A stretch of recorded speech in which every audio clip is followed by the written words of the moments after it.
Now from Atlanta News First Plus, this is Sports Tonight.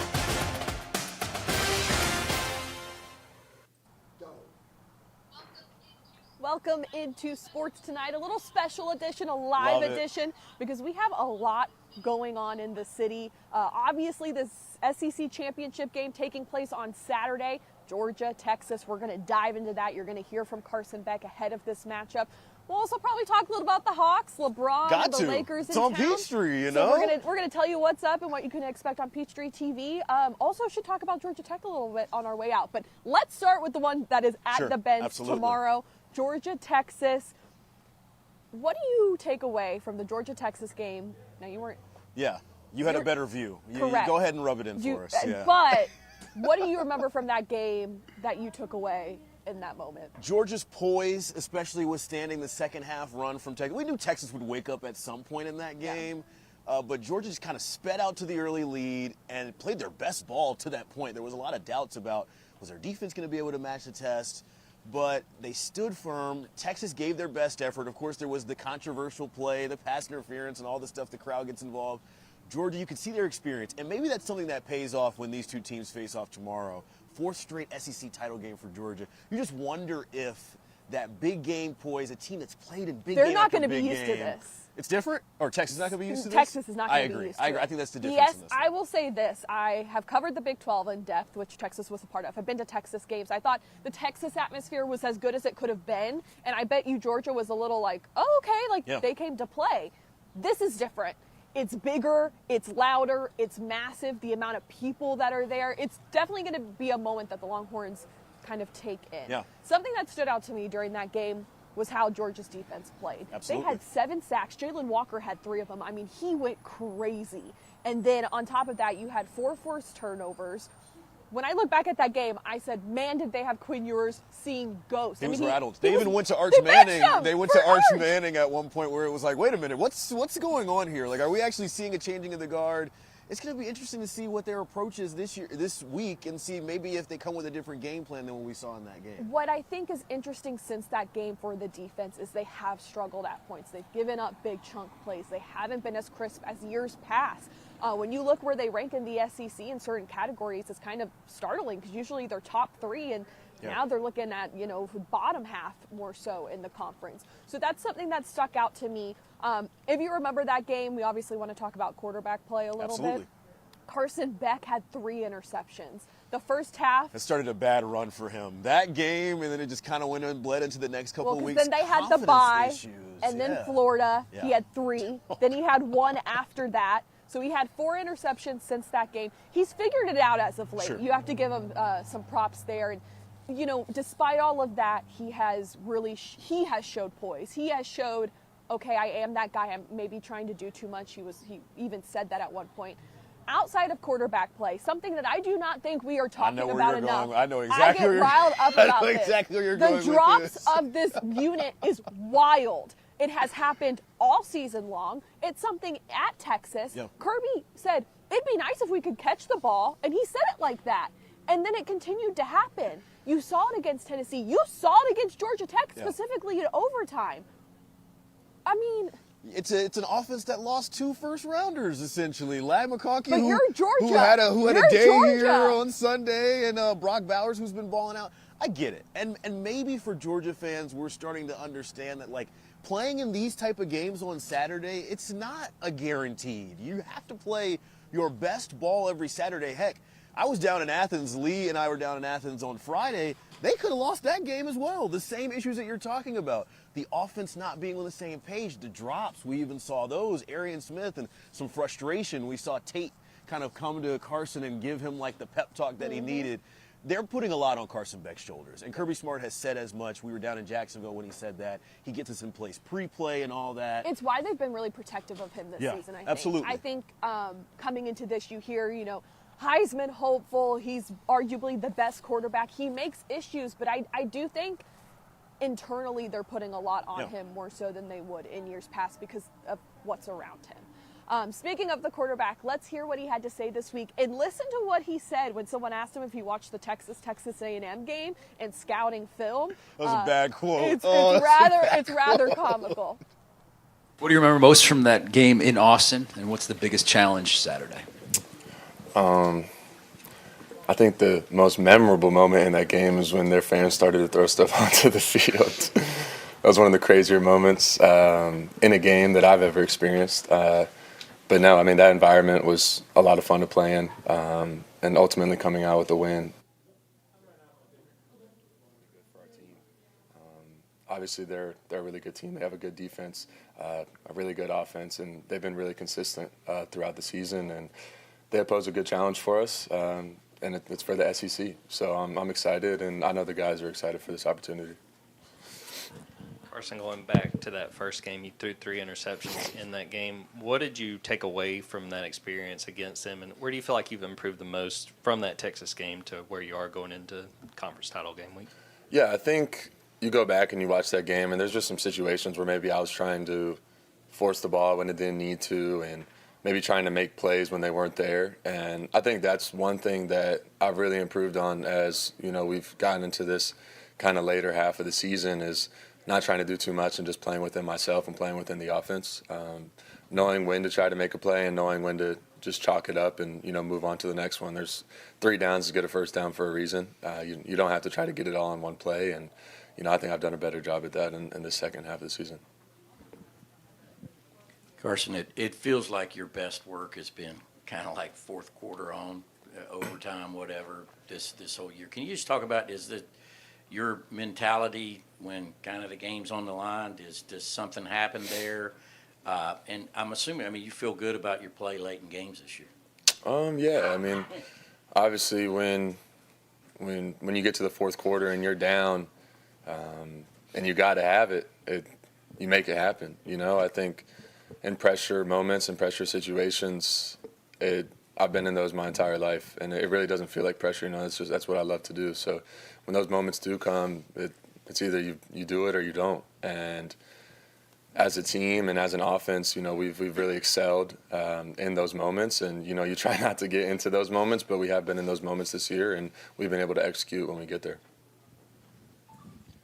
Yeah, Carson, when you made the decision to come back for this year, a lot of it was unfinished business and things like that. What is the feeling like for you personally now that the SEC championship is here, playoff is right around the corner, and the unfinished business is maybe set to be accomplished?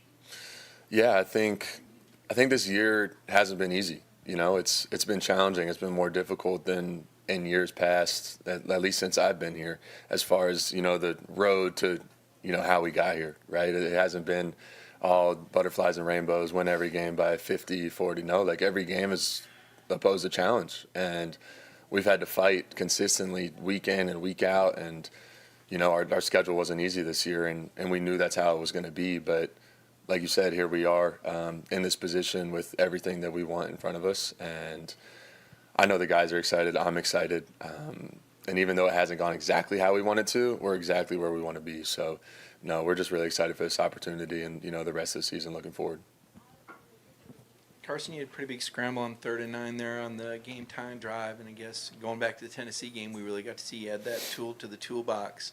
How has that changed you, one? And then, two, just from a personal growth standpoint, you've been a very high-profile guy under the scope. What's that been like for you to go through this year and grow?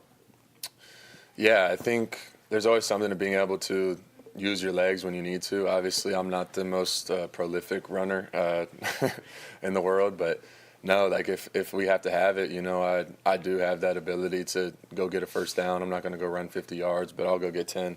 And honestly, I don't mind putting my body on the line to go do that on 3rd down and take a hit. But no, I think that's something that maybe I've tried to use a little more this year whenever we need it. And then obviously just being in this position and, going through this year and the things that we've gone through this season, I think I've really grown, not only as a quarterback, but, as a person and mentally and in all areas of life. Whenever you're faced with adversity, you either fall or you rise through that. And, you learn a lot about yourself through that. And I believe that I have, through these experiences and through facing adversity this year. And it makes me excited that, I came back and got to experience these things. And that's really difficult to say because it hasn't been easy, but we don't ever want it easy. And that's kind of the standard here at Georgia is you come here so that it's hard. It's difficult. You play in big games. You play on the road against really good teams.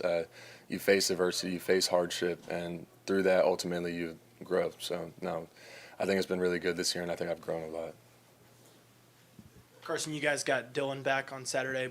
For a quarterback, what does that do for your confidence to have a guy like that healthy? And along similar lines, Roderick Robinson makes his debut. Just what does he add to this offense?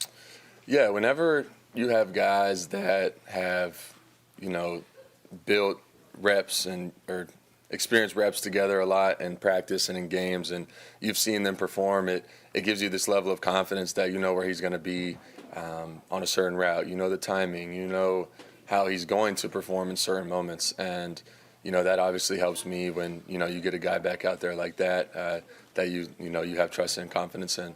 And then obviously having Rod back, that helped a lot, for him to really see his first snaps this season, which I know he's been battling through his injury that he experienced, and obviously being able to come back and provide and, help our offense is huge for us, especially with the injuries that, we've experienced in that room and our freshmen having to step up big. So, seeing Rod back out there was really nice, and the way he was able to, contribute for our offense on Friday.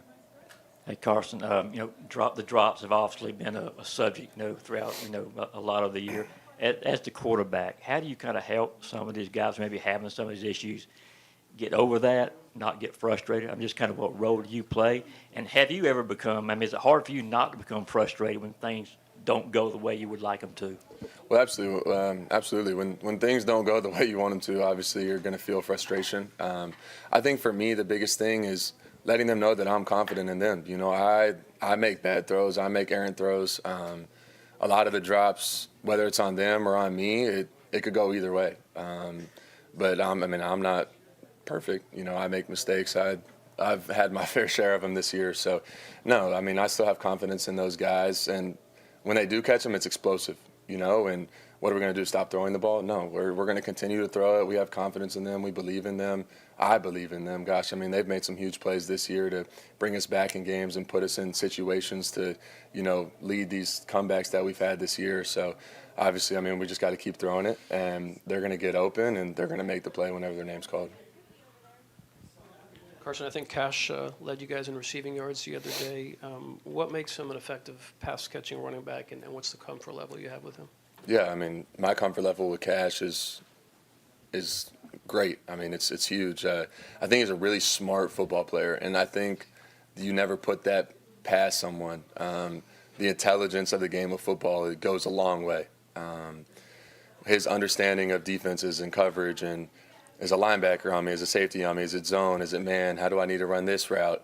It helps a lot, and it truly gives you an advantage when you can think that way and understand what the defense is trying to do, especially when you're coming out of the backfield, because we believe that's an advantage for us. That's a mismatch. Or a linebacker shouldn't be able to cover a running back. Obviously, there are some great linebackers in the SEC that are very, very good at, covering running backs out of the backfield. But for us, we feel like that should be an advantage, and he's shown that he can do that for us. And, this past Friday, he obviously had a great game and did a great job and had some really key plays on third down and then that touchdown in overtime. But, no, I have a lot of confidence in him, and I think he's done a great job stepping up for us this year. Yeah, there's been a lot of talk about the value of conference championship games and playing them, the playoff and whatnot. And just from a player perspective, what does it mean for you guys to have gone through the season that you've gone through, still get to the SEC championship and play in it and ultimately have a chance to win it? Yeah, it means everything for me personally. I can speak for me. Having gone through the adversity that we've gone through this year and everything not being perfect or exactly the way we want it to be, and still being in this moment and still being presented this opportunity to go play in this game and go win an SEC championship, it's difficult. It's a really challenging conference. You look across the conference and look at the teams and the talent, and this year has been crazy. You look at it, everybody's beating each other. There's talent spread all across the conference. But no, to be in this opportunity and have this moment for this team is a lot for us, and we're not taking it for granted. Carson, right up here, with the way the schedule worked, you got to sit there and watch Texas Tech A&M on Saturday night. Was there anything, that stood out to you, maybe that was different that you picked up from watching Texas's defense? Yeah, well, I don't watch football, so I know that sounds kind of crazy, but no, I don't really enjoy watching football. It's not fun for me. I watch film, so I'll explain for a second what I mean by that. So if I watch that game, I'm not just going to be able to sit there and enjoy it. I'm going to stress myself out the whole entire time. I'm watching the defense. I'm like, okay, why this coverage on this down? I'm like, well, why did he throw it there against this coverage? Like, you know, and I mean, but you can learn from watching it. But no, it's stressful for me because I don't ever give myself a break whenever it comes to football. But nah, I mean, I've watched the film back, obviously now afterwards, knowing that we're going to be playing Texas in the SEC championship. But no, I mean, their defense is really good. They have a lot of talent on defense, and their defensive coordinator does a good job at putting them in good positions to execute and play at a high level. So just excited for the opportunity to play them again. So what's been the difference between Oscar first 5 games and then the last 3 where he's found the end zone every single game? Yeah, I think that situation and Oscar, like, he's just been given opportunities. You know, he's had the opportunities to make the plays where, as opposed to maybe earlier in the season, he really didn't have those opportunities or the defense didn't present the opportunities, right? But no, I mean, that's all. I mean, Oscar's always been Oscar. He's always been a really talented tight end that has been able to, you know, be explosive and make plays for us. And he showed that last year too. But, you know, towards the second half of the season, he's been presented those opportunities. And with those opportunities, he's made plays and he's come up huge for us. So. Time for one more question. Carson, going back to the comebacks and everything, you've seemed to stay level as the game is early and everything. First off, is that true? Have the cameras not seen you kind of get pissed or throw something at some point? But if it is true that you've been kind of level, has that been kind of a conscious decision on your part, or is it just kind of who you are? I think personally, I think that's just who I am. It takes a lot to get me frustrated, and I think the people that really know me know that. And that's just kind of how I am, you know. And in those moments, like, does it help to throw something? No. Like, people are just going to see, like, people look to me, you know, and that's just how it is. And it's not a fake act. It's not like, oh, I have to be this way. No, like, that's just who I am as a leader. And it's better for me to stay calm in those moments than, I mean, lose my mind and go crazy. Because if I lose my mind and go crazy, what is everybody else going to do, you know? But if they see me staying composed and poised through those moments, they'll stay composed and poised, and hopefully they follow my lead. And ultimately, you know, we're going to get things going and things are going to start going our way. So it's just having that belief and, you know, staying level through the roller coaster of emotions. Okay, so we will see what happens with Georgia. Can we give a game prediction? Do you want to do game prediction? Yeah, it's Friday. I mean, why not? Go for it. I'm not ready, but I'll tell you why, but go ahead. I'll take the Dogs by 3. Ooh. I don't think they've been playing well, but I think they know what this spotlight is like. I think they know what it takes to win a game like this. I think they're going to hang around similar to what we saw on Friday, and they'll win by a field goal. You're going to say this is really flaky and wishy-washy. Oh, here we go. But hear me out. Here we go. The game in October, literally up until game day, I was like, Texas is going to win, Texas is going to win, Texas is going to win. And then I woke up the day of the game, and I was just like, Georgia's going to win. Okay. Because everyone in Austin was counting them out. I don't really have a good feel of the energy surrounding this game because, you know, I'm one of like those. Sure, vibe. I got to feel the vibes. Yeah, got to feel it. I don't have a clear vibe. Maybe you wake up tomorrow and you'll let us know. You can text me and be like, what's your prediction? And I'll be Spoil the like, game for me. wake up and be like, Georgia's going to win. Here's what I think is interesting. At the end of the day, I think no matter what happens here, both of these teams are in the playoff. That's kind of what the committee has told you. The winner will be one of the top spots and they'll have a bye. The loser most likely will have, I think, a home game in the first round because they'll be seated high enough. Because at that point, Texas will only have 2 losses, both to Georgia. And then if Georgia loses, they'll have 3 losses, but they have the most difficult schedule in college football. That's what's so interesting. What's more valuable at this point in the season, a bye week or a home game in December in the first round of the playoffs? It's interesting to see how, especially in this first year, this first iteration of 12 teams, we know 14 is eventually coming. Where do teams want to be? Where do teams value being? What ends up playing out? It's going to be so fun to watch. Can you imagine if Georgia had to play a road game at like Penn State in Boise, December? Idaho. They're not built for that. I'm sorry. As someone who's you've lived in Kansas City, I've lived in Green Bay and Cleveland. Look where we are right now in Atlanta. You are not ready for it. You just aren't. So I think it's going to be interesting. Here's the other thing too that I think people have downplayed what's going, and they say this too, like what goes into the playoffs is how the teams are playing and how you watch those games. I think a lot of the games this weekend could shake up, not crazy, but could shake up the rankings and the 12 format based off how teams play. It's so crazy. People were like, "Oh, I don't want to play in a conference championship game. Like, just let me." Like, there's teams like Tennessee and South Carolina, like teams that are on the outside that think they're going to get in. Alabama, at Lee Smith. I always want to be playing in this weekend. You always want to be playing for the right to win your conference and say you were the best team in your conference. I should bring it up. I was joking about it just now, but were you shocked by Alabama? No.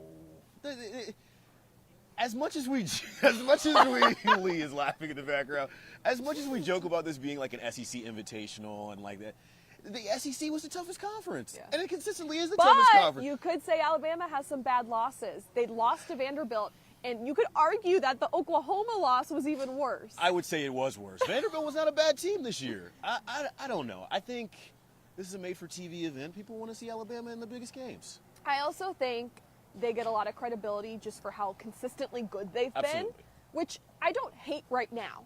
I think if it's still the case in 4 years and this is a team that's consistently losing 3, 4, 2 games, then let's have a different conversation. But I also think the committee's going to have a hard time leaving someone like Jalen Milroe out of the playoffs. So exciting and an electric player, and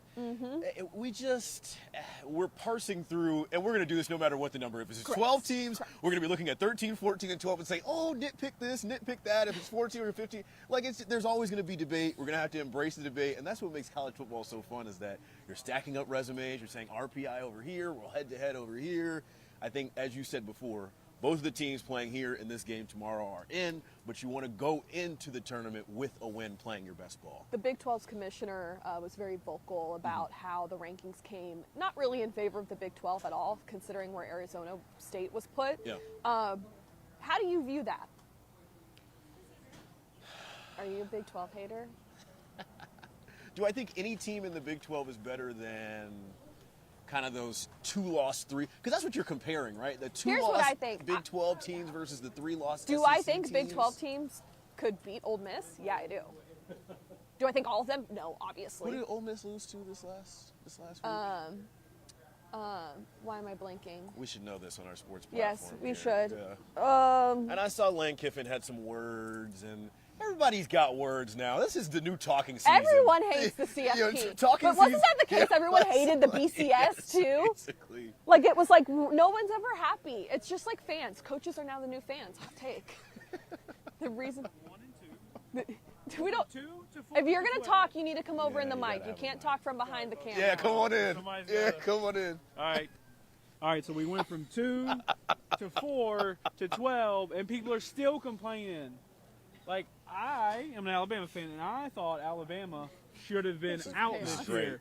Alabama should have been out this year. But guess what? You people messed up. You changed it from 2, you went to 4, you're still mad, and complaining, why. So I hope we get in, and I hope we 10 win. seconds. There you go. Wow, wrapped him. Wrapped him. Tell me how you really feel. All right, enough of the playoff rankings. Lee got his spiel in. We're going to push forward. Georgia Tech announcing an extension of basically a new 5-year deal for head coach Brent Key. Also announced a similar deal for Jay Bad, athletic director. That was reported earlier in the week, but it's official now. This is really warranted, especially where Brent Key is concerned, because he's really turned the tide of this program. Is it specific to the wins that happened this year, you think? The Miami win? Do you want me to tell you what I really think it was? Pushing Georgia to 8 overtimes? I think it was proving that you could compete with Georgia. Really? I do. I think it's that big of a game that you're saying, okay, that team cares.